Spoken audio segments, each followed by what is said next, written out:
We continue our coverage of Gaza as we turn to California, where hundreds of Jewish activists and their allies shut down the California state capitol in Sacramento Wednesday during its first floor session of the new year to demand a ceasefire in Gaza.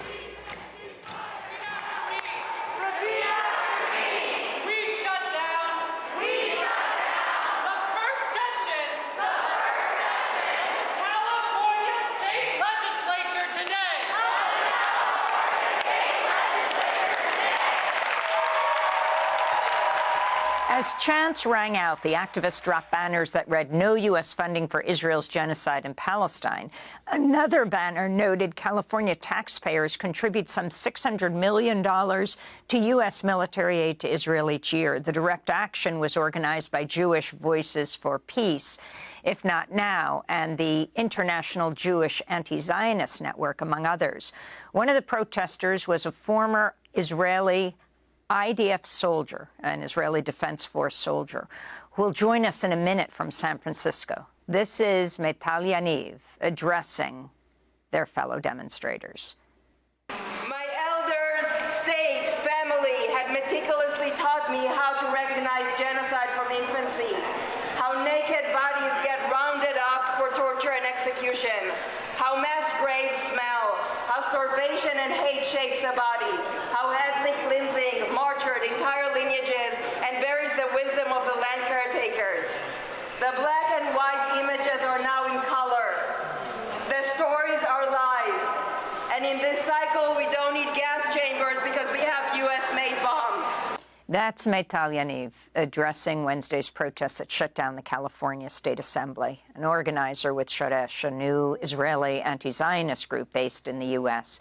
They were born in Tel Aviv. They're a former IDF soldier, which they write about in their new book, Bloodlines. Welcome to Democracy Now!, Meital. Can you talk about why you've decided to take the stand and talk about what you did as an Israeli soldier and your change of heart? Yes, thank you, Amy, for having me, and thank you for the work that you do. So I was raised in a very, I would say, extremely Zionist family, but also very common way of being raised in Israel. I have a lot of war heroes in my family, fallen soldiers, Lehi recruiters, Air Force commanders, and the like, Mossad agents. And as the child of my father, I was recruited into the Air Force.